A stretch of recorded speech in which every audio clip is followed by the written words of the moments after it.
Hello dear children of class fourth.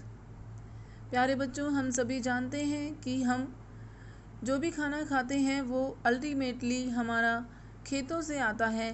खेतों में किसान किस प्रकार से काम करते हैं जो उस खाने को या अनाज को या किन्हीं भी खाने की वस्तुओं को हम तक पहुंचाते हैं, तो उसके लिए उन्हें क्या क्या तैयारी करनी पड़ती है, आइए हम इस वीडियो के माध्यम से पढ़ते हैं। सबसे पहले किसी भी फसल को उगाने के लिए मिट्टी को तैयार किया जाता है और उसमें सर्वप्रथम मिट्टी को खोदा जाता है और उसे हल्का बनाया जाता है। आप यहाँ पर देख रहे हैं कि इस चैप्टर में बासवास फादर, बासवा एक बॉय है जो कि अपनी स्टोरी बता रहा है कि उसके फादर मंथ ऑफ जुलाई के अंदर फील्ड को मीन्स खेत को प्रिपेयर कर रहे हैं और क्या बोना चाहते हैं, वो अनियन की क्रॉप बोना चाहते हैं। इसका मतलब अनियन की क्रॉप जुलाई में उगाई जाती है और जिस तरह से बाकी फसलों के लिए हमें सॉइल प्रिपरेशन की नीड होती है, अनियन क्रॉप के लिए भी सॉइल प्रिपरेशन की नीड होती है। तो बच्चों, different procedures of the farming और you can say the different steps of the farming, उसके अंदर सबसे पहला जो स्टेप आता है वो यही है प्रिपरेशन ऑफ सॉइल, या फिर उसको आप डिग एंड लूजन द सॉइल भी लिख सकते हैं। यहाँ पर बासवा फादर किन किन टूल्स का यूज़ कर रहे हैं, उन टूल्स के नाम बताए हुए हैं। जैसे कि कुंती एक आयरन रॉड होती है जिसे क्रोबार भी कहते हैं। इसका यूज़ क्या होता है, ये यूज़ होती है सॉइल को लूज़ करने के लिए। या फिर जो शॉवल्स होते हैं, ट्रॉवल्स होते हैं, उनसे भी मिट्टी को खोदा जा सकता है। प्यारे बच्चों, उसके बाद में बात आती है प्लोइंग की। जब ज़मीन तैयार हो जाती है तो उसके अंदर हल चलाया जाता है। हल के लिए जो लोकल मेथड है जैसे कि कुर्गी यूज़ करते हैं, या फिर आजकल ट्रैक्टर्स के पीछे भी हल लगाकर मिट्टी को एकसार किया जाता है। उसके अंदर साथ साथ क्यारियाँ भी बन जाती हैं और बीज को भी डाल दिया जाता है। तो प्लोइंग मीन्स हल जोतना किसी भी खेत के अंदर, वो प्लस सीड को डाल देना भी उसके साथ साथ ही होता है। प्यारे बच्चों, क्योंकि ये चैप्टर अनियन से रिलेटेड है, इसलिए यहाँ पर अनियन सीड्स आपको शो किए हुए हैं। आप भी और बहुत सारे प्रकार के सीड्स होते हैं अलग अलग फसलों के, अलग अलग पेड़ पौधों के, तो उन्हें देखिए, आप अपने आसपास ऑब्ज़र्व कीजिए। तो हमने देख लिए हैं स्टेप्स। पहला था प्रिपरेशन ऑफ सॉइल, जिसके अंदर की डिग एंड लूजन द सॉइल हुआ।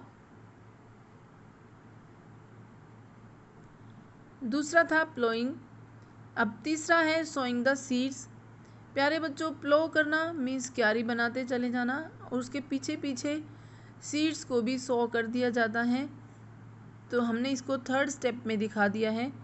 ये आपको दिखा रखा है कि बुलक कार्ट्स का यूज़ हम करते हैं कुर्गी या फिर मीन्स प्लो को चलाने के लिए, या फिर आजकल ट्रैक्टरों का भी यूज़ होता है।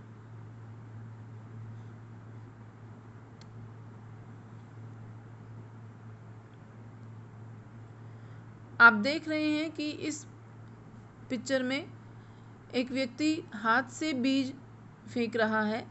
तो ये ओल्ड टाइम का दिखा रखा है, बट आफ्टर दैट बैलों का प्रयोग किया जाता था। उसके पश्चात ट्रैक्टर्स की हेल्प ली जाती है, जो कि आजकल चल रहा है मॉडर्न वे ऑफ फार्मिंग, आप इसको बोल सकते हैं। प्यारे बच्चों, 3 स्टेप्स हम पढ़ चुके हैं। First preparation of soil, second ploughing, third sowing the seed, fourth है वाटरिंग द अनियन फील्ड या फिर वाटरिंग द प्लांट्स और द क्रॉप्स।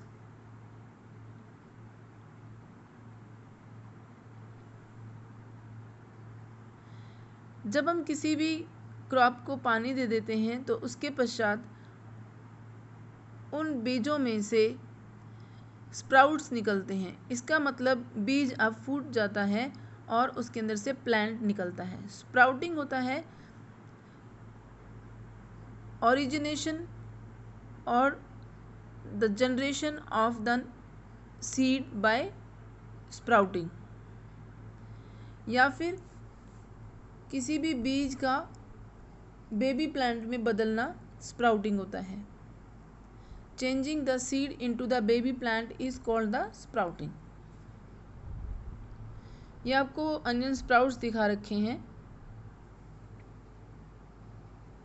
अनियन में एक खासियत होती है कि जहाँ इसका बीज बोया जाता है कि एग्जैक्ट उसको वहीं पर नहीं लगाया जाता है, वहाँ से स्प्राउट्स को निकालकर दूर दूर क्यारियों में बोया जाता है ताकि उनकी ग्रोथ अच्छे से हो। ऐसे ही आपने राइस देखा है, तो राइस की भी खेती इसी प्रकार से होती है कि एक बार राइस का बीज तो बो देते हैं, बट उसके जो स्प्राउट्स होते हैं उन्हें अलग अलग जगह पर लगाया जाता है।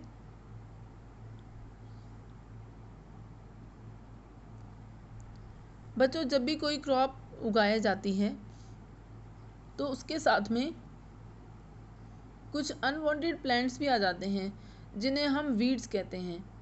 तो weeds are the unwanted wasteful plants, और वो मेन प्लांट के लिए नुकसानदेह होता है। क्यों? क्योंकि they take away water, mineral, food needed for the plants. मान लीजिए आप गेहूँ उगाना चाहते हैं या यहाँ पर अनियन उगा दी है, तो उसके साथ में यदि कोई अनवांटेड प्लांट मीन्स जिसे हम नहीं चाहते, जैसे घास है, ज्वार है, वो उग जाता है, तो फिर जो अनियन या फिर गेहूं को जो मिनरल्स चाहिए थे वो सभी दूसरे अनवांटेड प्लांट्स ले लेते हैं। तो इसलिए हमें वीड्स को निकालना बहुत ज़रूरी होता है। मेनली उसे बाय हैंड प्लकिंग से ही निकाला जाता है। तो अब आप देख सकते हैं कि अनियन जो क्रॉप थी उसको सबसे पहले खेती तैयार करके, ज़मीन तैयार करके, हल जोत कर उसके अंदर बीज बोते हैं। बीज बोने के बाद में पानी दिया जाता है, और अब जो प्लांट्स हैं वो घुटने तक बड़े बड़े हो गए हैं और अनियन के फूल भी नज़र आने लग गए हैं। कुछ समय पश्चात क्या होता है कि धीरे धीरे अनियन के जो लीव्स होते हैं वो सूखने लग जाते हैं, और अब केवल ज़मीन के नीचे कुछ भाग बच जाता है। बच्चों, ज़मीन का जो भाग नीचे, ज़मीन के नीचे जो अनियन का भाग बच जाता है उसे बल्ब कहते हैं। जो हम अनियन खाते हैं दैट इज़ द बल्ब, और वो एक स्टेम मॉडिफिकेशन होता है। मीन्स अनियन एक स्टेम पार्ट है।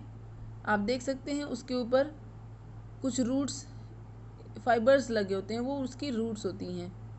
और हमेशा जैसे रूट्स का रुख नीचे की तरफ होता है तो वो भी नीचे की तरफ होती हैं, और उसके ऊपर बल्ब बनता है।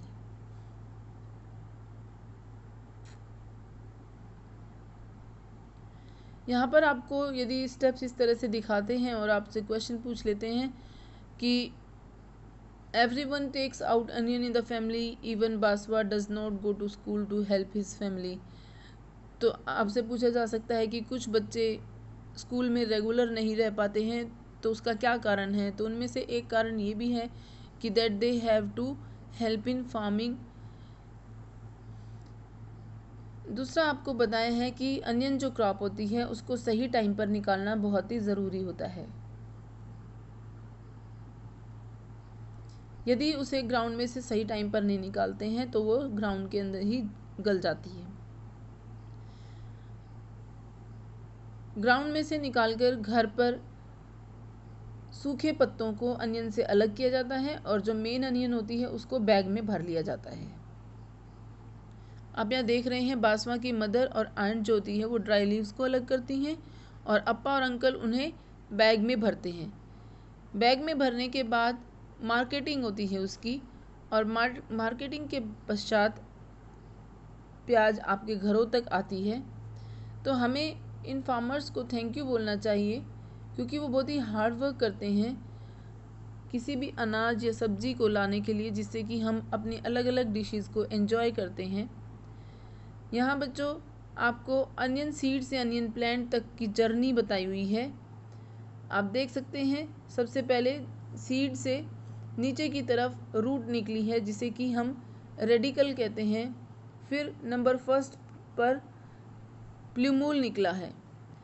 बच्चों ये जो प्लूमूल होता है ये सीड स्टेम पार्ट बनाता है या लीफ पार्ट बनाता है, और जो रेडिकल होता है वो धरती के नीचे रूट पार्ट बनाता है। तो इस तरह से पौधे बड़े होते हैं और एक मैच्योर प्लांट में बदल जाते हैं। तो यहाँ पर एक पोएम के साथ में हम अपनी वीडियो को ख़त्म करते हैं। I met a man in an onion bed. He was crying so hard his eyes were red and the tears rolled off the end of his nose. As he ate his way down the onion rows, he ate and he cried, but for all his tears, he sang, "Sweet onions, oh my dears, I love you, I do, and you love me, but you make me as sad as a man can be." यहाँ पर एक व्यक्ति onion bed के बारे में बता रहा है कि यदि वो अनियंस के पास में रहता है या फिर अनियन कट करता है, यूज़ करता है, तो उसकी आंखों से आंसू आ रहे हैं। तो कुछ इस प्रकार से अनियन के ऊपर एक पोएम बनाई गई है। तो बताते हैं कि अनियन को लोग लाइक करते हैं और अनियन को हम उगाते हैं। तो इस प्रकार से आप अनियन के ऊपर एक पोएम बोलते हुए अपने पूरे वीडियो को पढ़ेंगे। और मेन आपको इसके अंदर फार्मिंग के स्टेप्स याद रखने हैं। I am repeating. सबसे पहला है प्रिपरेशन ऑफ सॉइल, दूसरा है प्लोइंग, तीसरा है सोइंग द सीड्स, चौथा है वाटरिंग द प्लांट्स, पांचवा है हार्वेस्टिंग, छठा है मार्केटिंग।